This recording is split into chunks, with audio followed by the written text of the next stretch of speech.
Patawad kung ako ay may mali sa mga desisyon ko. Patawad sa pamilya ko, patawad palagi sa inyo, Nay, kung hindi ko nasunod ang pangarap ko. Patawad itay kung hindi ko natapos sa pag-aaral ko.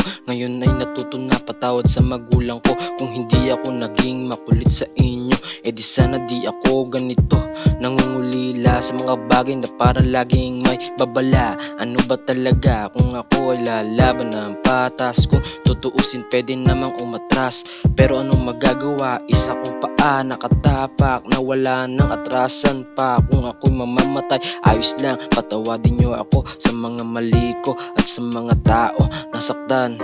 Wala nang bahid ang dugo at luha ang nakaraan. Wala nang bahid ang dugo